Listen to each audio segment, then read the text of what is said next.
Hello everyone. देखो आज हम आपका सोयल वाटर प्लांट रिलेशनशिप के बारे में करेंगे। ठीक है, ये बहुत ही इंपॉर्टेंट है। अगर आप इस सेक्शन को देखोगे तो बहुत ही इंपॉर्टेंट है। फ्रॉम अगर आप ARS प्री की तैयारी कर रहे हो, अगर आप ICR JRF की तैयारी कर रहे हो, तो these are very very very important section like soil water plant relationship. ठीक है, इसके बारे में पढ़ते हैं। इसमें कुछ फैक्ट्स होंगे तो याद करने से वो मत करना, है ना, शर्माना मत, याद करने ही पड़ेंगे। डेट्स उसका कुछ और वो नहीं होता। ठीक है, देखो सबसे पहले चीजें होती है कि सोइल में दो चीजें बहुत इंपॉर्टेंट है हमारे लिए। एक आपका टेक्सचर कि सोइल का टेक्सचर क्या है, और दूसरा स्ट्रक्चर। और ये दोनों चीजें अलग अलग हैं। देखो टेक्सचर क्या होता है आपका, relative proportion of sand silt and clay. Sand, silt और क्ले, इनकी कितनी क्वांटिटी अवेलेबल है, रिलेटिव प्रोपोर्शन कितना है, लाइक कितना सैंड है, कितना सिल्ट है, कितना क्ले है, ये उसका टेक्सचर बताएगा सॉइल का। उनका अरेंजमेंट कैसा है पार्टिकल्स का, ये स्ट्रक्चर बताएगा। ये क्या बताएगा, the quantity of that section, the sand silt clay कितनी कितनी है सर। और ये बताएगा उसका स्ट्रक्चर कैसा है, कि लाइक वो कैसे अरेंज है, अरेंजमेंट जिसको बोलते हैं ना, स्ट्रक्चर कैसे है, अरेंजमेंट कि कैसे अरेंजमेंट हो रहा है, लाइक सैंड के ऊपर सोइल आ रही है, या फिर ट्रायंगुलर शेप में अरेंज है, सर्कुलर शेप में अरेंज है। और ये बताएगा कितने परसेंट है, सैंड कितने परसेंट है, सिल्ट कितने परसेंट है, क्ले कितना परसेंट है। तो हमेशा ध्यान रखो टेक्सचर शो करता है क्वांटिटी को, इसका बोलता है प्रोपोर्शन। ये बहुत मेन कीवर्ड है, क्वांटिटी कितनी है। और ये शो करता है हमारा सोइल स्ट्रक्चर, हमारा शो क्या करता है, सोइल स्ट्रक्चर अरेंजमेंट, कि अरेंजमेंट कैसा है। अब देखना है यहाँ पर, तो जैसे ही आपका सोइल टेक्सचर जो होता है, अब सोइल टेक्सचर में क्या, कितने परसेंट सैंड है, कितने परसेंट सिल्ट है, कितने परसेंट क्ले है। ठीक है, तो अब टेक्सचर क्या दिखा रहा है कि कितना आपका ये हो गया, राइट। अब इसमें एनालिसिस करी आती है। अब हमें रिलेटिव प्रोपोर्शन मिलेगा कैसे ना, तो question is how to find relative proportion.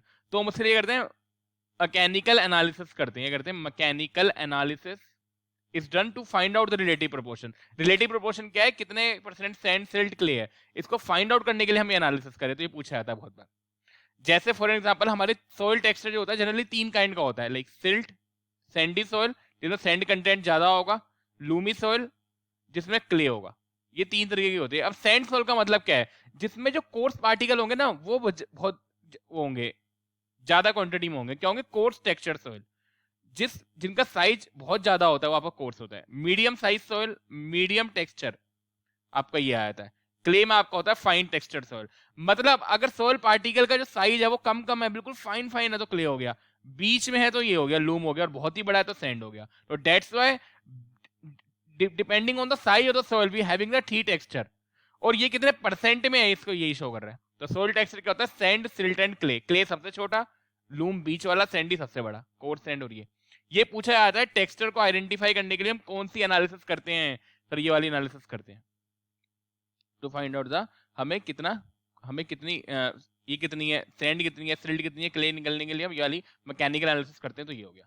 अब मैं यहाँ पे कुछ फैक्ट बता रहा हूँ एक क्ले टाइप के सोइल के लिए। अगर मैं क्ले टाइप की बात करूँ तो ये फाइन टेक्सचर सोइल होती है। क्या होती है, फाइन टेक्सचर, जिनका साइज बहुत कम होता है। अभी हम आगे पढ़ेंगे, लेस देन 0.002 mm से कम होता है diameter as per the USDA। ठीक है, अभी हम पढ़ेंगे आगे ये सब एजेंसी। क्ले जो होती है फाइन टेक्सचर सोइल है। क्ले की ये बात ध्यान रखो, क्ले की हर एक चीज ज्यादा होती है, लाइक इसकी हाई पोरोसिटी होती है। पोरोसिटी सबसे ज्यादा किसकी हाई होगी, क्ले की, सैंडी की, सिल्ट की, सबसे ज्यादा क्ले की होगी पोरोसिटी। हाईएस्ट पोरोसिटी होती है क्ले की। इसकी कैपिलरी वाटर भी इसका बहुत ज्यादा होता है, अभी हम आगे पढ़ेंगे। इसका अवेलेबल वाटर भी बहुत ज्यादा होता है ये। और ये हाईली एक्टिव भी होती है। तो हमेशा ध्यान रखो, क्ले सॉइल में मैक्सिमम चीजें सबसे ज्यादा होती हैं। बस क्ले सॉइल की एक ही चीज कम होती है, परमिएबिलिटी कम होती है।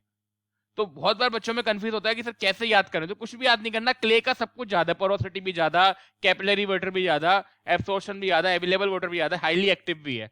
लेकिन परमिएबिलिटी कम होती है। परमिएबिलिटी किसकी ज्यादा होती है, सैंडी सॉइल की। तो बस ये याद रखनी, माइंड में पिक्चर। तो क्ले सॉइल का सब कुछ ज्यादा है लेकिन परमिएबिलिटी कम है। परमिएबिलिटी किसी सॉइल की ज्यादा है, इस सॉइल की। तो इसमें कुछ है ही नहीं ऐसा। और ये पूछा था कि हाईली एक्टिव क्यों होती है क्ले सॉइल, सर इसका स्पेसिफिक सरफेस एरिया के कारण। क्या होता है, स्पेसिफिक सरफेस एरिया के कारण ये हाईली एक्टिव होती है। इसका स्पेसिफिक सरफेस होता है, हम ज्यादा सॉइल में पढ़ नहीं रहे हैं, वरना ये इरिगेशन कम, एग्रोनॉमी ज्यादा हो जाएगा। पर टाइम भी नहीं है, आप कितना पढ़ोगे डीप में, उस तरह टाइम नहीं। तो क्ले का ही लिखा हुआ है, highest porosity, highest available water, highest capillarity, highest active. ये पूछा जाता है कैपिलरिटी किसकी ज्यादा है, हाईएस्ट अवेलेबल वाटर किसका ज्यादा है, पोरोसिटी किसकी ज्यादा है। चार सॉइल के एग्जांपल लिख देगा क्ले। लेकिन सैंड की हाईएस्ट परमिएबिलिटी किसकी होती है, सैंड की।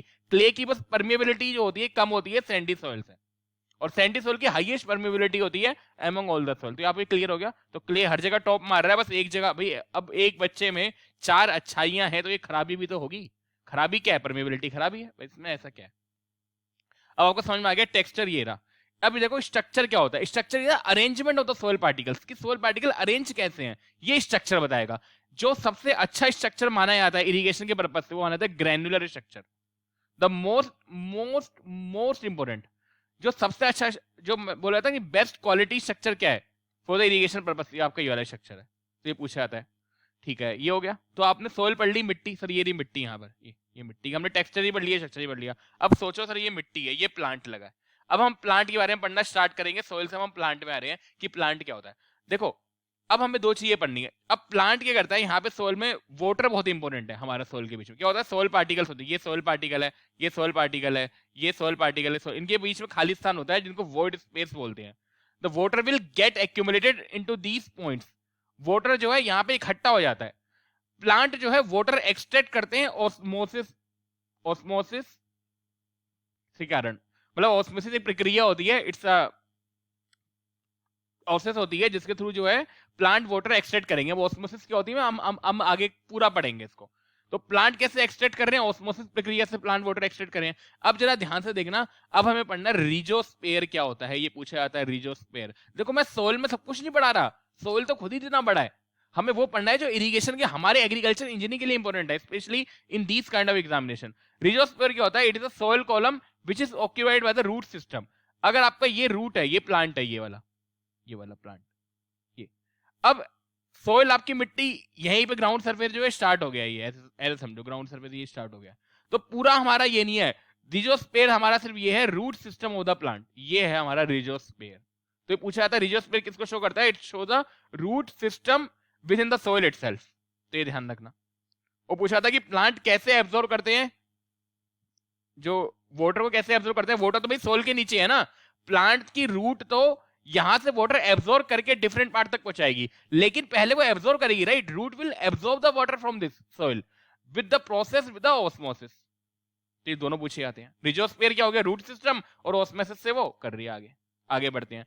अब टाइप ऑफ सॉइल के कुछ बहुत इंपॉर्टेंट क्वेश्चन बनते हैं। तो पहला क्वेश्चन बनता है, रेड किस सॉइल का लार्जेस्ट एरिया है इंडिया में, रेड सॉइल का, यह अब याद करना पड़ेगा। सोइल एलिफो सोइल एक होती है, एलिफो सोइल का मैक्सिमम एरिया किस स्टेट में इन इंडिया, आंध्र प्रदेश में। अब ये याद करना पड़ेगा, ये तो कुछ कर नहीं सकते। दो टाइप की सोइल होती है, एक होती है हाइड्रोफोबिक, हाइड्रोफिलिक, और एक हाइड्रोफोबिक। ये ध्यान रखो, फोबिक। हाइड्रो मतलब क्या होता है, वाटर, पानी, ये होता है पानी, वाटर।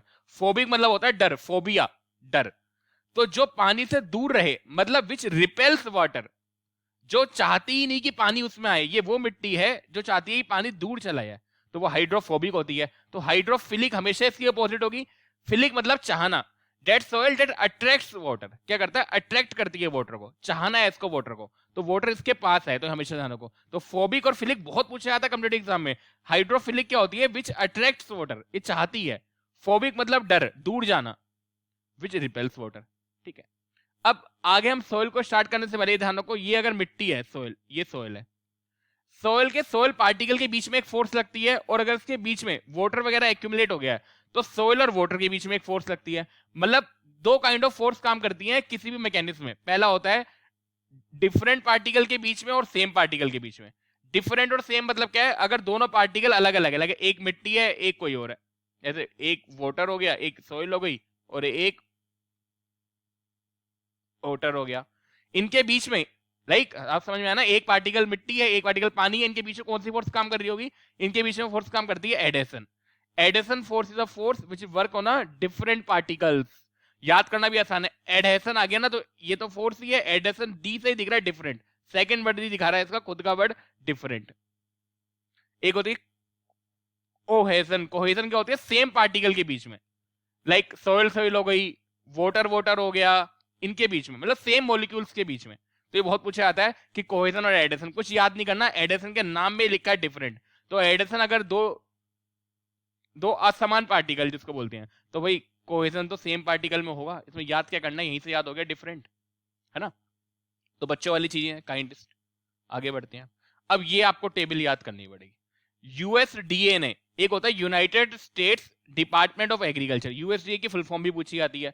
इस यूएसडीए ने सोइल को इतने में क्लासिफाई कर रखा है, लाइक क्ले, सिल्ट, और फिर पूरा एक सैंड आता है, और फिर ये आता है। तो क्ले का साइज अगर मैं देखूं तो क्ले सबसे पहले क्ले में स्पेसिफाई करते हैं लेस देन 0.002 mm। फिर सिल्ट में करते हैं, सिल्ट आपका होता है 0.002 टू 0.05। फिर आपका आता है सैंड। पहला सैंड देख लो कि सैंड पूरी, सैंड के पांच पांच टाइप होते हैं। सैंड आपका होता है 0.05 से 2 mm तक, 0.05 से 2। और फिर होता है ग्रेवल। ग्रेवल होता है बहुत बड़ा, लाइक ढेला मिट्टी का, जिसकी 2 mm से भी ज्यादा होगा। पहले तो मतलब ये याद करना है कि 0.002 पे खत्म हुआ और 2 पे ये हुआ, तो सैंड, सिल्ट, ये तो याद करके ही आना है। लेकिन आजकल ये भी पूछ रहे हैं फाइन सैंड कितना होता है, वेरी फाइन सैंड कितना होता है, ये आपको करना पड़ेगा। मतलब 0.05 से 2 को हमने फर्दर क्लासिफाई करा है 5 रेंज में, देख रहे हो। इस 0.05 से 0.1 आपका वेरी फाइन सैंड हो गया, फाइन सैंड, और ये। अब ये आपको याद करना पड़ेगा, इसकी ट्रिक बना के याद कर लेना, या फिर रूम पे चिपका लो। अब प्रॉब्लम क्या है, एक तो है यूएसडीए, यूएसडीए ने तो ऐसे क्लासिफाई कर दिया। एक है इंटरनेशनल सोइल सोसाइटी, क्या है, इंटरनेशनल सोइल सोसाइटी, उन्होंने अलग क्लासिफाई कर रखा। अब दोनों क्लासिफिकेशन याद करने में हालत खराब हो जाती है। तो याद करने का ट्रिक क्या है, क्ले तो दोनों का सेम है, ग्रेवल भी दोनों का सेम है, चलो ये तो मुसीबत हट गई। हमें याद ये करना है, मेन तो हमें याद करना है सिल्ट का। सिल्ट पूछा जाता है भाई, ये 0.002 से 0.05 जा रहा था, ये 0.02 तक। अभी क्लासिफिकेशन ऐसी है भाई, इसमें कुछ कर थोड़ा लोगे, ये तो क्लासिफिकेशन हो गया, तुम्हें पढ़ना है वो। अब फाइन सैंड का ये रहा, अब ये याद करना पड़ेगा, कोई और ट्रिक इसकी है नहीं, कोई ट्रिक नहीं है इसकी। कोर्स सैंड का ये रहा। तो हमेशा ध्यान रखो, इसकी ट्रिक ये है कि इसके हमेशा में 2 से 2 दिख रहा होगा आपको। तो अगर आपको पहचानना हो ना, पेपर में दिख जाता है 2, ये भी 2, ये भी 2 से 2, ये भी 2 से 2, मतलब इसके हर रेंज में 2 2 2 2 होता है। जैसे यहाँ पे तो वेरी हो रहा है ना, तो आपको ऑप्शन में पता लग जाएगा, क्योंकि आपको पता लग जाएगा क्ले का तो लेस देन 0.02 ही है, सिल्ट का यहीं से स्टार्ट हो रहा है तो खत्म तो 0.02 पर ही होगा। फिर अगला वाला, फिर ये 0.02 से स्टार्ट होगा, फिर 0.2 पे खत्म कर दो, फिर 0.2 से स्टार्ट होगा, 2 पे खत्म कर दो, एक छोड़ के लिखते जाओ। मतलब याद करने की ट्रिक है, आप करोगे तो दोनों याद करने पड़ेंगे। लेकिन कौन कौन से याद करनी है, क्ले याद करना है, सिल्ट, एक तो सैंड का पूरा याद करना है, 0.05 से 2 ग्रेवल। अगर आपको इसमें सबसे ज्यादा मेन याद करना हो तो ये याद करना, वेरी फाइन का और कोर्स सैंड का, ये बहुत इंपॉर्टेंट है हमारे लिए। ये भी इंपॉर्टेंट है, ये भी, ये और ये। अब देखो इंपॉर्टेंट तो सभी हैं, ये आपके ऊपर डिपेंड करेगा कैसे। अब पढ़ते हैं हम सोइल मॉइस्चर टेंशन। देखो सोइल मॉइस्चर टेंशन क्या होती है। देखो टेंशन है, देखो सपोज करो सोइल में वाटर आपका रखा हुआ है, ये आपके मिट्टी है, डेट सोइल पार्टिकल, वाटर इसके अंदर है। सर ये रहा पानी, ये रहा एक सोइल, ये रहा पानी, ये रहा एक सोइल, ये रहा पानी। मेरे को कितना टेंशन, टेंशन बोलता है pressure, how much pressure that we will have to apply to extract the water, यही सोइल मॉइस्चर टेंशन होती है। क्योंकि जब ये यहाँ पे पानी रखा हुआ है ना, तो इसके रखने में, इसको बाहर निकालने के लिए मुझे कितने टेंशन लगानी पड़ेगी, how much pressure that we will have to apply to, क्या करने के लिए, इसको बाहर निकालने के लिए, to expel this water. Moisture को सोइल से बाहर निकालने के लिए जितना हमें प्रेशर लगाना पड़ेगा, वही मेरे लिए सोइल मॉइस्चर टेंशन है।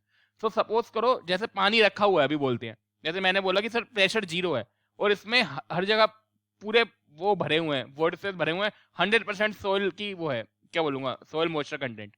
मतलब अगर आप सोइल के हर दोनों पार्टिकल के बीच मॉइस्चर भरा हुआ है, आपने 5 किलो पास्कल का प्रेशर लगाया, मॉइस्चर कंटेंट भागता हुआ निकला। So if you apply the pressure, the moisture content will get decrease. तो यही आपका होता है सोइल मॉइस्चर टेंशन। टेंशन ये होता है how much pressure is needed to remove the water, कितना प्रेशर लगाना पड़ेगा पानी को बाहर निकालने के लिए, बस यही होता है। इसको मेजर करने के लिए हम यूज करते हैं टेंशियोमीटर।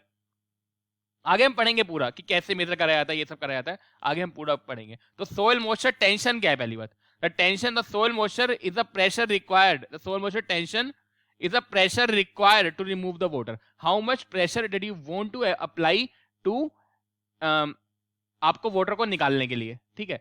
अब ये कौन सा प्रेशर होता है, ये पूछा था, पॉजिटिव होता है ना, वो होता है ये सर, नेगेटिव प्रेशर होता है, ये याद रख लो, नेगेटिव प्रेशर। अच्छा अब इसमें देखो, ये याद करो कि 1 ATM किसके इक्वल होता है और 1 बार किसके इक्वल होता है, डायरेक्ट पूछा जाता है इसमें ICR वगैरह के एग्जाम में। 1 ATM होता है 1036 सेंटीमीटर ऑफ वाटर कॉलम। वो ऑप्शन भी ऐसे देंगे 1034, 1035, 1033, 36 होता है यहाँ पर। और एक बार जो होता है 1023 सेंटीमीटर ऑफ वाटर कॉलम होता है। अब ये याद करना पड़ेगा, मैं ये प्रूफ करा सकता हूँ P = रो GH से। कैसे करो, रो ये 1000 रख दो, ये 9.8 रख दो, H यहाँ से निकालो तो 1 ATM आ जाएगा। अगर आप एग्जैक्ट देखोगे तो एग्जैक्ट आता है, लेकिन ये याद करके आना, क्योंकि अगर क्योंकि वो ऐसे ऑप्शन देते हैं भाई 1035 1034 ना कैलसी है ना वहां पे कैलकुलेटर है आपके पास, तो कैसे करोगे फिर। तो हमेशा ध्यान रखो 1 ATM is equal to 1036 centimetre of the water. और अगर इसको देखो ऐसे याद कर सकते हैं 1 ATM is equal to 1036 centimetre of water और 76.39 सेंटीमीटर ऑफ अर्करी। ये दोनों याद करने हैं, ये दोनों एग्जैक्ट पूछे जाते हैं, तो ये याद करना भी आसान है। एटीएम है, एटीएम में 36 रुपए निकालने गए थे सर, ये लास्ट वाला याद करना, बाकी तो दिखेगा ऑप्शन में। बार में वही चीज, अब एटीएम से 36 रुपए निकाल ले, कहीं खर्च करे कहीं खर्च करे, बार में पहुंचे तो 13 रुपए खर्च हो गए थे और 30 इसमें 13 माइनस कर दो 23 आ जाएगा। याद करने का तरीका भाई अपना अपना। एटीएम से पैसे निकाले बाहर जाना था, 36 रुपए यहाँ मिले, 13 रुपए खत्म हो गए यहाँ बचे। तो ये हो गया आपका सोयल मॉइस्चर टेंशन। अब सोयल मॉइस्चर टेंशन प्रेशर में था, इसको एक यूनिट में कन्वर्ट के लिए हम यूज करते हैं PF of soil. Direct PF को आपको सिर्फ फॉर्मूला याद करना है, the PF is a log 10 base पे एच। ये एच क्या है, इसका प्रेशर इक्विवेलेंट होता है सोयल मॉइस्चर टेंशन। जो भी सोयल मॉइस्चर टेंशन है प्रेशर है, उसको हम हेड में कन्वर्ट कर सकते हैं। भाई pressure is equal to rho g h होता है। If you need the pressure, अगर आपको डेंसिटी ऑफ वाटर पता है, जी पता है, तो आप हेड निकाल लोगे। इस हेड का log बेस ही पीएफ है, कुछ भी नहीं है भाई। तो ये बहुत ही आसान है। तो एच ये ध्यान रखो सेंटीमीटर में होता है। तो पीएफ पूछा जाता है कि एच दे देगा लाइक 100, तो बताओ पीएफ कितना होगा, तो पीएफ 2 हो गया। log 10 के बेस पे 100 कितना होगा, 2 होगा। तो ऐसे करके क्वेश्चन बन जाते हैं, तो वो आपको ध्यान रखना है, बहुत ही आसान है। तो soil moisture tension is the pressure that is required. हमें ये किसका प्रेशर चाहिए ताकि हम कितना वाटर जो है बाहर निकाल सकें, उसका लोगैरिथम ही मेरा पीएफ है। अब देखते हैं कि सोयल वाटर में, अब ये सोयल वाटर है मेरे पास, ये रहा, ये पानी है सर, देखो ये रहा सोयल वाटर। अब इस एक मिनट, ये क्या हो गया भाई, ठीक है। अब देखो ये सोयल वाटर है, ये रहा, तो ये रहा पानी, ये रहा सोयल, ये रहा इसके नीचे पानी रखा हुआ है। ये सोयल वाटर के अंदर क्या होता है,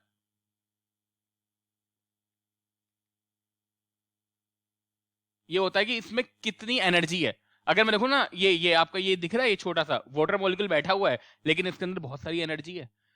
इसके अंदर टोटल कितना पोटेंशियल है, ये 3 पोटेंशियल, ये 4 पोटेंशियल का सम होता है। पहला आपका आता है ग्रेविटी पोटेंशियल, फिर आपका आता है प्रेशर पोटेंशियल, फिर आपका आता है ऑस्मोटिक पोटेंशियल। प्रेशर पोटेंशियल के अलावा एक और होता है मैट्रिक पोटेंशियल, इसको सिग्मा एम में लिख लेना। सिग्मा एम कभी भी बहुत कम होता है, तो कंसीडर नहीं करते।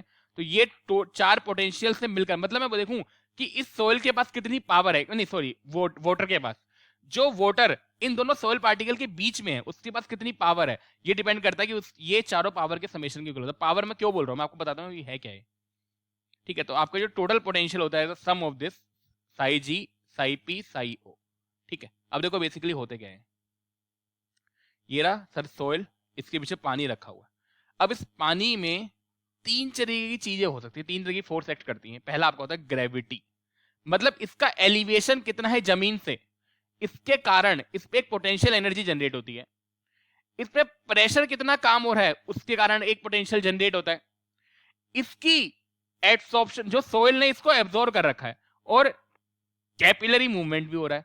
इसकी कैपिलरी और एब्सॉर्प्शन फोर्सेस कितनी है, उसके कारण एक पोटेंशियल जनरेट हो रहा है। और एक पोटेंशियल जनरेट होता है सॉल्वेंट के कारण, सॉल्वेंट के कारण। इन चारों पोटेंशियल के कारण इसमें एक पोटेंशियल होता है जिसको टोटल पोटेंशियल बोल रहे हैं। तो ग्रेविटी पोटेंशियल मतलब एलिवेशन के कारण जो इसमें पोटेंशियल उसको बोलते हैं ग्रेविमेट्रिक पोटेंशियल सिग्मा जी। इसमें प्रेशर के कारण जो पोटेंशियल होता है उसको बोलते हैं साई पी। साई पोटेंशियल का सिंबल होता है, जी दिखा रहा है ग्रेविटी को, पी दिखा रहा है प्रेशर को। तो ये सब चीजें हो गई। कैपिलरी और एब्सॉर्प्शन फोर्सेस, मतलब आप समझ रहे हो, ये सोल पार्टिकल है, इसमें कैपिलरी और एब्सॉर्प्शन फोर्सेस काम करते हैं। उसके लिए हम दिखाते हैं मैट्रिक पोटेंशियल को। मैट्रिक पोटेंशियल पूछा जाता है कौन कौन सी फोर्स काम करती हैं, एसी सर, एब्सॉर्प्शन और कैपिलरी। मैट्रिक मतलब मैट्रिक वाले बंदे आजकल एसी में जा रहे हैं, मैट्रिक होता है 10th पास, एसी याद कर लो, एब्सॉर्प्शन और कैपिलरी। और लास्ट वाला ऑस्मोसिस होता है वो सॉल्वेंट। तो बहुत ही आसान है, जो पूछा जाता है ग्रेविमेट्रिक पोटेंशियल क्या होता है, due to this elevation, difference elevation. यहाँ पे पूरी डेफिनेशन क्वेश्चन में एक ऑब्जेक्टिव क्वेश्चन बन के आता है, work required to this this this to move when there is no reference level, मतलब ये रेफरेंस लेवल के कारण हो रहा है। हाइड्रोस्टेटिक वहां पे किसके कारण हो रहा है, इसके कारण, मतलब ये तो आपको हो रहा है एलिवेशन के कारण, या फिर लेवल बोल लो, या पे किस कारण हो रहा है, प्रेशर के कारण। मैट्रिक पोटेंशियल किसके कारण होगा, कैपिलरी और एब्सॉर्प्शन फोर्सेस, एसी के कारण, एब्सॉर्प्शन और कैपिलरी फोर्सेस के कारण ये रहा। ऑस्मोटिक पोटेंशियल किसके कारण होगा, सॉल्यूशन सॉल्यूट के कारण। हम आगे पढ़ेंगे ऑस्मोटिक, मैं इसलिए डीप में नहीं पढ़ा रहा क्योंकि कोर्स बहुत लंबा हो जाएगा। अगर मैं चारों पढ़ाने लग गया, भाई इसकी इक्वेशन डिराइव करने लग गया, तो हो गया काम। तो बस आपको ये याद करना है कि पूछा था कि ये पूछा जाएगा कि इसकी में कौन सी फोर्स काम कर रही है, अगर प्रेशर के कारण कौन सा जनरेट हो रहा है इन चारों में से, कैपिलरी और एडसोर्प्शन फोर्स के कारण कौन सा जनरेट हो रहा है। तो ये भी ध्यान रखो, मैट्रिक पोटेंशियल आपका मेन है इसमें, जो कैपिलरी और एडसोर्प्शन फोर्स के कारण हो रहा है। और कैपिलरी पोटेंशियल हमारा मेथड कराया था टेंशियोमीटर से, हम आगे पढ़ेंगे। मैट्रिक पोटेंशियल को ही कैपिलरी, क्योंकि मैट्रिक क्या है, it's the summation of the capillary and adsorption force, इसलिए सब कैपिलरी पोटेंशियल ही बोलते हैं। और ये मेथड कराया था टेंशियोमीटर से।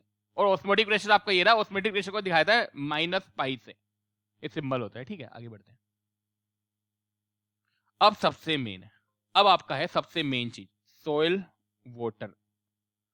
देखो ये रहा आपका सोइल, मिट्टी। सर इसके बीच में खाली स्थान होता है, ये दिख रहा है, ये वॉइड स्पेस है, ये ऐसे करके, ये इनके बीच में खाली स्थान है, फिर एक और पार्टिकल आगे, ये खाली स्थान होता है, इसको बोलते हैं एम्प्टी स्पेस, वॉइड, जिसको बोला जाता है वॉइड। अब इस वॉइड का साइज क्या हो सकता है? इस वॉइड का साइज या तो मैक्रो हो सकते हैं या फिर माइक्रो हो सकते हैं। मैक्रो मतलब ठीक ठाक साइज है, बड़ा जिसको बोलो, बिगर साइज। जो बहुत ही छोटा साइज है, स्मॉलर, वो आपका ये हो जाएगा। ठीक, आप जरा ध्यान देखना। सपोज करो पूरे सोइल के पार्टिकल में वाटर फील्ड है, पूरा वाटर फील्ड है, उसको बोला जाता है सैचुरेशन कैपेसिटी। मतलब इसमें आपने कोई प्रेशर अप्लाई नहीं कर सकते, जीरो प्रेशर है, टेंशन। और मेरे को देखो, सोइल मॉइस्चर टेंशन एक तरीके का प्रेशर है, उसको मैं टी से दिखा रहा हूँ। टी मतलब क्या है मेरा? Soil moisture tension. वो है क्या? प्रेशर ही है सर, एक प्रेशर ही है। इसमें टेंशन जीरो है, मतलब कोई प्रेशर नहीं अप्लाई कर रखा, 100% आपके वाटर फील्ड है, जिसको बोला जाता है सैचुरेटेड कैपेसिटी। इसका मतलब क्या है? जितना भी खाली स्थान है पूरा पानी से भरा हुआ है। अब इसमें क्या होता है, जैसे ही आप 0.3 एटीएम का फोर्स लगाते हो, अभी 0.3 एटीएम का फोर्स लगा नहीं रहे हो आप, ये है क्या? ये ग्रेविटी का फोर्स है। मतलब due to the natural gravity there is a tension which will be developed, the tension amount will be the 0.3 ATM. 0.3 ATM का डेवलप होता है प्रेशर। जैसे ही वो डेवलप हुआ तो क्या होगा, मतलब सपोज करो सोइल पार्टिकल रखे हुए हैं, ग्रेविटी के फोर्स के कारण मैक्रो पोर्स में जो वाटर होता है वो नीचे गिर जाता है, जिसको बोला जाता है ग्रेविटेशनल वाटर। ग्रेविटेशनल वाटर क्या होता है? इससे ड्रेन्ड वाटर, कैसे ये ड्रेन हो गया under the natural gravitation force. क्या हो गया? ड्रेन हो गया। तो इसके बीच में आपको ग्रेविटेशनल वाटर मिला। जैसे ये ड्रेन हो गया, राइट, आपको क्या हुआ? आप समझ रहे हो, ये सोइल पार्टिकल है, ध्यान से देखना, दो सोइल पार्टिकल के बीच समझो। आपके ये दो सोइल पार्टिकल है, ये वाला, इनके बीच का पोर स्पेस बहुत कम है और इनके बीच का पोर स्पेस बहुत ज्यादा है। इसको बोला जाता है माइक्रोपोर्स, इसको बोला जाता है मैक्रोपोर्स। साइज में बड़ा है, पोर्स मतलब खाली स्थान। इस खाली स्थान का साइज देखोगे तो बड़ा आएगा, इसका छोटा आएगा। आपने जैसे 0.3 एटीएम, मतलब ग्रेविटी आई, जैसे ही यहां का पानी निकल के खुद नीचे चला गया। ये पानी जो निकला उसको तो मैं ग्रेविटेशनल वाटर बोल रहा हूं। तो ग्रेविटेशनल वाटर क्या है? Due to the gravity the water will drain out. इसको निकलने के बाद मैं अगर उसकी कैपेसिटी को मेजर करूं, कैपेसिटी का मतलब क्या होता है? मॉइस्चर कंटेंट रखने की क्षमता, तो वो मेरी होती है फील्ड कैपेसिटी। मतलब फील्ड कैपेसिटी कब होगी? जब फ्री ग्रेविटी पे ड्रेनेज हो जाएगा। मतलब सर ये सोल पार्टिकल रखे हुए हैं, इसको पहले पानी निकलने दो, पानी निकलने के बाद जो वाटर बचेगा, जो फील्ड कैपेसिटी बचेगी, वो मेरी फील्ड कैपेसिटी होगी। जो भी कैपेसिटी बचेगी, पहले सैचुरेटेड कैपेसिटी थी, पूरा वाटर फील्ड था। ग्रेविटेशन में मैक्रो पोर्स से बस पानी निकलता है, ये छोटे वाले पोर्स से इससे नहीं निकलता, ये तो यहीं पे पड़ा हुआ है। अच्छा, तो ये आपको समझ में आ गया सैचुरेटेड कैपेसिटी। तो ग्रेविटेशनल वाटर वो वाटर होता है जब आपका ये सोइल पार्टिकल रखे हुए थे और आपका पानी जो है निकल गया। अब आप देखो हुआ क्या सर, ये रहा, एक मिनट, ये रहा सर, ये रहा सोइल पार्टिकल थे, इसमें दो पोर्स होते हैं, ये वाले और ये वाले, मैंने बताया था सर। ये रहा सोइल पार्टिकल, देखो फिर से समझो, ये रहा, ये छोटे वाले पोर्स है, इनका साइज बड़ा है। जो छोटा वाला साइज है इसको बोला जाता है माइक्रोपोर्स, और ये क्या बोला जाता है? मैक्रोपोर्स। मैक्रोपोर्स में क्या हुआ? ग्रेविटी की फोर्स आई, पानी निकल गया, ग्रेविटेशनल वाटर आपका निकल गया। इनके पोर्स में वाटर हमेशा अवेलेबल है, इसी को बोला जाता है कैपिलरी वाटर। कैपिलरी वाटर क्या होता है? The water available in the micropores. Micro जो छोटे वाले छिद्र होते हैं उनके बीच में अवेलेबल वाटर को मेरा कैपिलरी वाटर, क्योंकि भाई ग्रेविटेशनल वाटर तो जमीन में अंदर चला गया, ग्रेविटी की फोर्स आई, वो तो भबक के निकल लिया। यहाँ पे बचा क्या सर? यही वाला बचा। अब कैपिलरी वाटर, आप समझ रहे हो? अब इस ये वाला तो ग्रेविटेशनल वाटर निकल गया, ग्रेविटेशनल वाटर, छोटे वाले पोर्स में जो वाटर अवेलेबल है वो मेरा कैपिलरी वाटर है। लेकिन इसका भी सारा वाटर प्लांट के लिए अवेलेबल नहीं होता। देखो ये तो प्लांट के लिए अवेलेबल है ही नहीं, ये तो निकल लिया ग्रेविटेशनल। अब कैपिलरी वाटर जो होता है, जैसे ये अभी बताऊंगा कैपिलरी वाटर में कुछ ही वाटर आपका अवेलेबल होता है, राइट इसमें आपका होता है अवेलेबल वाटर और नॉन अवेलेबल वाटर। मतलब ऐसा नहीं है कि जो छोटे वाले पोर्स में अगर 100% वाटर है वो प्लांट को मिलेगा, नहीं, उसमें से कुछ प्लांट को मिलेगा, कुछ प्लांट को बिल्कुल नहीं मिलेगा। तो ये आप इसको दोनों चीजें पढ़ने की। तो अभी हमें पहले टाइप ऑफ वाटर पढ़ना है। ग्रेविटेशनल वाटर क्या है, जो फ्री ड्रेन हो गया। कैपिलरी वाटर जो छोटे वाले पोर्स में अवेलेबल वाटर है। अब इसके भी दो पार्ट होते हैं, एक तो होगा अवेलेबल, एक बिल्कुल भी अवेलेबल नहीं होगा, आगे पढ़ेंगे पूरा। अभी एक होता है हाइग्रोस्कोपिक वाटर। हाइग्रोस्कोपिक वाटर भी अवेलेबल नहीं होता प्लांट की ग्रोथ के लिए। क्यों? ये वो वाटर होता है, अगर वाटर देखो ये आपकी मिट्टी है, सोयल पार्टिकल है, ये आपका H2O मॉलिक्यूल है, वाटर है ये। जो वाटर सोयल की सतह के साथ चिपक जाए, which is adhering to the surface of the soil, ये चिपक जाता है बिल्कुल, तो ये वाटर भी आपकी प्लांट की ग्रोथ के लिए अवेलेबल नहीं होता। तो हाइग्रोस्कोपिक वाटर क्या होता है, it's due to the absorption forces. Absorption क्या होती है, बिल्कुल यहाँ पे एडहर कर जाएगा, चिपक जाएगा। तो पूछा जाता है कौन सी फोर्स के कारण कौन कौन से वाटर हो गए, तो ग्रेविटी फोर्स के कारण ग्रेविटेशनल वाटर, इसको ड्रेन्ड वाटर ही बोलते हैं, क्योंकि ये ग्रेविटेशनल फोर्स के कारण नहीं, मैक्रो फोर्स से पानी ये हो जाएगा, यहां से यहाँ पे गिर जाएगा, ड्रेन्ड हो जाएगा, इसलिए इसको ड्रेन वाटर बोलते हैं। तो water drain by the force of the gravity. Capillary water क्या होता है, it's which is available in the capillary itself, it is available plus non available, ये दोनों पूछा जाता है। इसमें कौन सी फोर्स लग रही है, ग्रेविटी फोर्स लग रही है। इसमें कौन सी फोर्स लग रही है, टेंशन या कैपिलरी सरफेस टेंशन इसमें लगती है। हाइग्रोस्कोपिक में क्या हो रहा है, वो वाटर जो आपका सॉइल के साथ चिपका हुआ है, इसमें कौन सी फोर्स काम कर रही है, एब्सॉर्प्शन फोर्सेस। तो ये बहुत आसान है। तो तीनों में पूछा था कौन कौन सी फोर्स काम कर रही है, इसमें ग्रेविटी, इसमें कैपिलरी टेंशन, इसमें एब्सॉर्प्शन। ये पूछा जाता है कौन सा वाटर प्लांट के लिए अवेलेबल है। ना तो ग्रेविटेशनल वाटर होता है, वो तो जमीन के अंदर चला गया भाई, ये तो ड्रेन आउट हो गया, निकल गया। हाइग्रोस्कोपिक वाटर मिट्टी के साथ चिपक गया। लेकिन अगर मान लो प्लांट है, इसको वाटर चाहिए, यहाँ पे सोइल है, अब इसमें तीन तरह की वाटर अवेलेबल है, कौन कौन से सर, जीडब्ल्यू तो यहां से वो हो गया, कैपिलरी वाटर ही इसको अवेलेबल होता है बस। हाइग्रोस्कोपिक वाटर भी अवेलेबल नहीं होता, वो तो इसके साथ चिपका हुआ, वो तो कभी प्लांट को मिलेगा ही नहीं। तो तीनों में से सिर्फ ये कैपिलरी वाटर अवेलेबल होता है। अब देखो जैसे आप यहाँ पे अगर आप देखोगे, अब कैपिलरी वाटर में भी दो होते हैं आपके, नॉन अवेलेबल और अवेलेबल, अब उसको पढ़ेंगे अभी हम पूरा। तो ये ध्यान रखो, इसमें आपकी ग्रेविटी फोर्स करती है, तो सरफेस टेंशन, और इसमें एब्सॉर्प्शन फोर्स करती है, ठीक है, ये आप ध्यान रखना। हाँ इसको पढ़ते हैं अभी, ये सबसे मेन है। अब देखो क्या है आपका, ये रहा सॉइल पार्टिकल सर, ये रहा सॉइल, मिट्टी है पूरी, इनके अंदर पानी पूरा भरा हुआ है, मतलब कोई टेंशन नहीं है, T इक्वल टू 0 है, सैचुरेटेड कैपेसिटी आपकी पूरी है। अगर मैं डायग्राम को बनाऊं तो ये रहा सर, T इक्वल टू 0 पूरी सैचुरेशन कैपेसिटी है। जैसे ही आपने T इक्वल टू 0.3 ATM का फोर्स लगाया, पानी यहां से निकल के बाहर आ गया। अब यहाँ पे इस डायग्राम को पूरा याद करना है, क्योंकि यहां से सारे क्वेश्चन क्लियर हो जाएंगे। सर जैसे ही आपने 0.3 ATM का फोर्स लगाया, जो इसके अंदर दो पोर्स है सर, मैक्रोपोर्स और आइक्रोपोर्स। मैक्रोपोर्स से पानी निकल के भाग खड़ा हुआ सर, यानी ग्रेविटेशनल वाटर इन दोनों के बीच के रेंज में आएगा। जीरो पे कोई वाटर नहीं भागा है, जैसे 0.3 ATM का निकाला, आपका ये वाला वाटर भाग गया। यहाँ पे कौन सी कैपेसिटी बची, फील्ड कैपेसिटी बची। अच्छा सर प्रेशर और बढ़ाओ, 0.3 निकाला, अब प्रेशर कर दो 31 ATM, कितना कर दो, 31 ATM। इनके बीच में आपका वाटर अवेलेबल होता है, जो होता है कैपिलरी वाटर, ठीक है। अब कैपिलरी वाटर के भी सर दो हैं, मतलब कैपिलरी वाटर के अंदर भी क्या है, दो हैं, केरा सर, कैपिलरी वाटर के अंदर भी दो हैं, अवेलेबल वाटर और नॉन अवेलेबल वाटर। तो अवेलेबल वाटर, कैपिलरी वाटर की लास्ट लाइन तो 31 तक जा रही है, लेकिन ये दो पार्ट से मिलकर बना है सर, अवेलेबल और नॉन अवेलेबल। अवेलेबल वाटर जाता है 15 ATM तक, फिर 15 से आगे क्या आ जाता है, नॉन अवेलेबल वाटर। तो यही डायग्राम को बता रखा है कि आपका T इक्वल टू 0 पे सैचुरेटेड कैपेसिटी थी, पूरे सॉइल फिल थे, आपने 0.3 ATM का फोर्स लगाया तो आपको फील्ड कैपेसिटी मिली। फील्ड कैपेसिटी क्या होती है, it's a capacity after the free drainage. आप उसे ड्रेन, आपके सोइल पार्टिकल रखे हुए हैं, आप बोलो भाई पानी को खुद ही ग्रेविटेशनल फोर्स के कारण बाहर जाने दो, जो कैपेसिटी बचेगी वही मेरी फील्ड कैपेसिटी है। तो पूछा जाता है फील्ड कैपेसिटी किसके साथ मिलती है, after the free drainage of the gravitational water.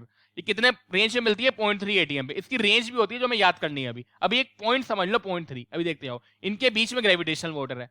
अब फील्ड कैपेसिटी और विल्टिंग पॉइंट, अब आता है विल्टिंग पॉइंट।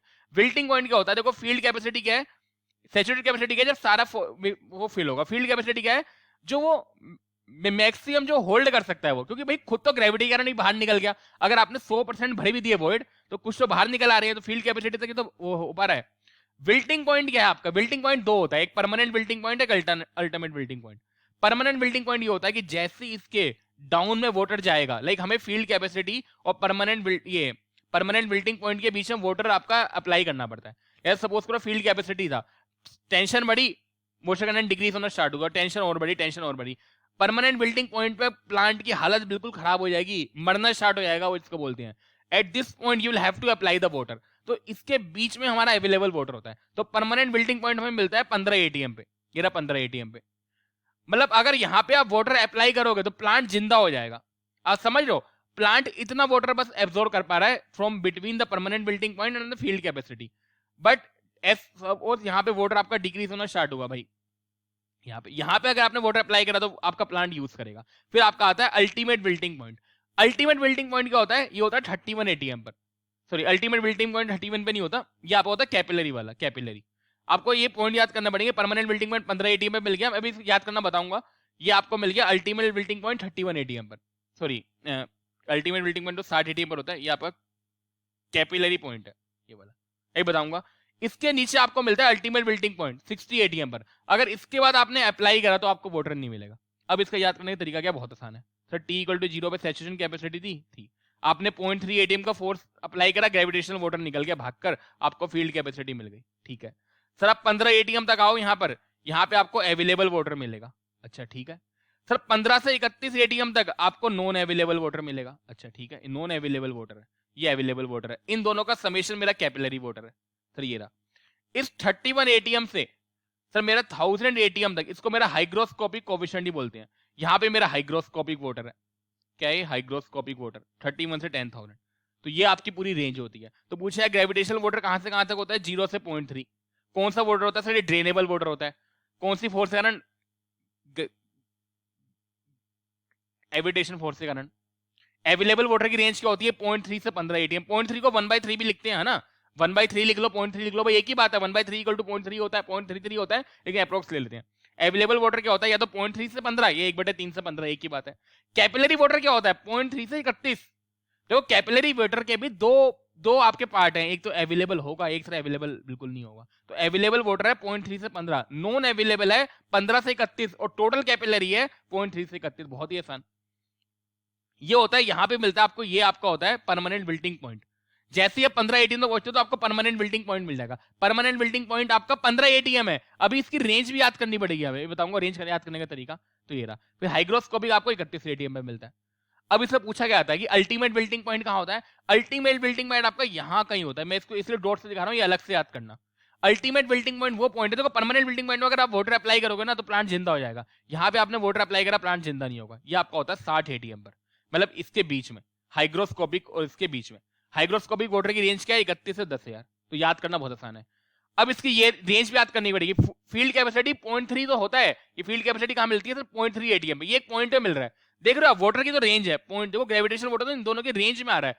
फील्ड कैपेसिटी एक पॉइंट पे मिलती है 0.3, लेकिन कुछ बुक में ये 0.1 से 0.3 होता है।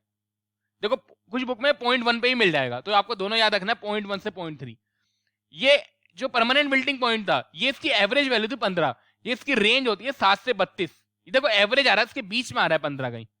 तो परमानेंट विल्टिंग पॉइंट की अगर पूछा है सिंगल वैल्यू तो 15, एवरेज वैल्यू 7 से 32, और ये अल्टीमेट विल्टिंग पॉइंट 60 पर होता है। तो बहुत आसान हो गया अब याद करना। सर ये रहा याद करना। क्या है याद करने में? कुछ भी नहीं है, बच्चों वाली चीजें। सर टी इक्वल टू 0 पूरे सैचुरेशन कैपेसिटी फिल थी, मैं इसलिए याद कर रहा हूँ ताकि याद हो जाए। जैसे ही आपने 0.3 एटीएम का प्रेशर निकाला है, ग्रेविटेशनल वाटर मिल गया। अच्छा फिर आप क्या करो सर? आप 31 एटीएम याद कर लो, 31 ATM, t equal to 15 ATM, ये वाला सर ग्रेविटेशनल वाटर है। 0.3 से 15 सर आपको ये फील्ड कैपेसिटी मिलती है, सैचुरेशन कैपेसिटी थी। यहाँ पे सर आपको परमानेंट विल्टिंग पॉइंट मिलेगा। जैसे ये 15 एटीएम का प्रेशर लगाओगे तो इतना पानी निकल जाएगा, आपको वाटर यहाँ पे अप्लाई करना पड़ेगा। ये आपका होता है अवेलेबल वाटर, ये आपका होता है नॉन अवेलेबल वाटर, और इन दोनों के बीच में होता है कैपिलरी वाटर। ये सर इसके बाद आपको मिलता है ये हाइग्रोस्कोपिक कोएफिशिएंट ही बोलते हैं। ये आपका हाइग्रोस्कोपिक वाटर होता है 31 एटीएम से 10,000 एटीएम तक। सर लेकिन ये 0.3 नहीं होता फील्ड कैपेसिटी, 1/10 से 1/3 होती है, मतलब ये 0.1 से 0.3। ये आपको याद करना पड़ेगा। सर 15 एटीएम तो आपने बोल दिया, कुछ बुक में 7 से 32 लिखा हुआ है। सर अल्टीमेट विल्टिंग पॉइंट इनके बीच में होता है, अल्टीमेट विल्टिंग पॉइंट 60 एटीएम पर। ये अल्टीमेट विल्टिंग और परमानेंट विल्टिंग पॉइंट में क्या है आपका? देखो आप देख रहे हो, जैसे आपका मोशन कंटेंट बढ़ा रहे हो, आपकी ये फील्ड कैपेसिटी डिक्रीज हो रही है। सोल सैचुरेटेड कैपेसिटी का मतलब क्या था? सारे वाटर फील्ड थे। फील्ड कैपेसिटी का मतलब क्या है कि अच्छी, मतलब ड्रेनेज के बाद कुछ वाटर फील्ड होंगे। परमानेंट विल्टिंग पॉइंट है, पानी है ही नहीं। अल्टीमेट विल्टिंग पॉइंट, जैसे ही आप टेंशन बढ़ा रहे हो तो आपका मोशन कंटेंट डिक्रीज हो रहा है। तो आपकी ये सब चीज हो गई। अब देखो क्वेश्चन कौन कौन से बनते हैं। ग्रेविटेशनल वाटर की रेंज बताओ सर, ये रहा 0 से 0.3 gravitational water ATM. Capillary water की रेंज बताओ। कैपिलरी वाटर सर यहां से होता है अवेलेबल और नॉन अवेलेबल का समेशन, यानी 0.3 से 31 होगा कैपिलरी वाटर। ये रहा अवेलेबल वाटर कितना होगा 0.3 से 15, सर ये रहा 0.3 से 15। हाइग्रोस्कोपिक वाटर कहां कहां से होता है 31 से 10,000, सर 31 10,000, ये ठीक कर लेना 10,000 है। एक होता है साल्ट फ्री जोन का वाटर, वो आपका मिलता है यहां पर 0.1 से 0.7, ये याद करना पड़ेगा, 1 से 7 साल्ट फ्री वाटर, ये रेंज। परमानेंट विल्टिंग पॉइंट कहां मिलता है सर, दो क्वेश्चन और बनते हैं। परमानेंट विल्टिंग पॉइंट कहां होता है 15 एटीएम पर, रेंज क्या होती है 7 से 32। अल्टीमेट विल्टिंग पॉइंट कहां मिलता है 60 एटीएम पर। ये तो आपको याद करने पड़ेंगे, सबसे ज्यादा इंपॉर्टेंट है। अब मैंने सब चीजें यहाँ पे बता दी। फील्ड कैपेसिटी सर की रेंज बताओ सर, 1/10 से 1/3 या 0.1 से 0.3 एटीएम, मतलब 0.3 याद कर सकते हो, याद कर लो रेंज भी, क्योंकि इनकी रेंज भी बाद में याद करना सबकी। तो ये रही आपकी चाहिए। कौन सा वाटर अवेलेबल होता है, only capillary water. Capillary water में भी दो होते हैं, ध्यान रखना है ना। तो ये सब बता रखा है। सैचुरेटेड कैपेसिटी में टेंशन 0 होती है, फील्ड कैपेसिटी में टेंशन 0.3 होती है, लेकिन किसी बुक में रेंज भी गिवन है 1/3 से 1/10। परमानेंट विल्टिंग पॉइंट 15 एटीएम में मिलता है, लेकिन रेंज ही पूछी जाती है 7 से 32 होती है। अल्टीमेट विल्टिंग पॉइंट 60 एटीएम में मिलता है, और हाइग्रोस्कोपिक कोएफिशिएंट 31 एटीएम में मिलता है। तो ये आप ये चीज याद कर लेना, बहुत ही आसान है। अब आपका हो गया, देखो अब आपका क्या है सर, ये थी आपकी सैचुरेटेड कैपेसिटी, यहाँ पे आपकी होती है फील्ड कैपेसिटी, और ये होता है परमानेंट विल्टिंग पॉइंट। इन्हीं दोनों के बीच में आपका वाटर अवेलेबल होता है। The water will be available only between the field capacity and the permanent wilting point. इसके नीचे जाओगे प्लांट मर जाएगा। You will have to apply the water for the plant growth at this point. अब पूछा जाता है फील्ड कैपेसिटी किस सोइल की कितनी होती है, टेबल याद करनी पड़ेगी। ये टेबल याद नहीं कर सकते तो दो मिट्टी की याद करके जाओ, क्ले की और सिल्ट लूम की। क्ले की आपकी 25 से 40% है, और सिल्ट लूम की 12 से 18% है। ये तो याद करनी पड़ेगी भाई, इससे कोई ट्रिक तो है नहीं कि मैं आपको याद करवा दूंगा। क्ले की वो होती 25 से 40 है। याद करने का तरीका, अगर आपने पिछले एक्यूफर वाले चैप्टर में क्ले की पोरोसिटी पढ़ी थी, पोरोसिटी कितनी थी 40 से 60% थी, पोरोसिटी सबसे ज्यादा थी। तो 40 से खत्म हो रहा है, तो फील्ड कैपेसिटी 25 से 40 है। तो याद करने का तरीका भाई अपना अपना, तो 25 से 40, 40 से 60। ये भी पूछा जाता है कि हाइड्रोलिक कंडक्टिविटी किसकी ज्यादा होती है। मैंने बताया था क्ले का हर चीज ज्यादा है, परमेबिलिटी हो, फील्ड कैपेसिटी हो, सॉरी परमेबिलिटी नहीं, फील्ड कैपेसिटी हो, पोरोसिटी हो, कुछ भी हो, लेकिन परमेबिलिटी से सैंडी सोइल की ज्यादा होगी। और हाइड्रोलिक कंडक्टिविटी ऑफ क्ले की पूछी जाती है कितनी होती है, 0.5 मीटर पर डे से भी कम होती है। डायरेक्ट पूछा जाता है, डायरेक्ट याद करनी है फैक्ट कुछ। तो सिल्ट लूम का अगर पूछा है फील्ड कैपेसिटी 12 से 18, 25 से 40। नेक्स्ट बढ़ते हैं। ठीक है, अब आपने पढ़ लिया ग्राउंड वाटर और सरफेस वाटर।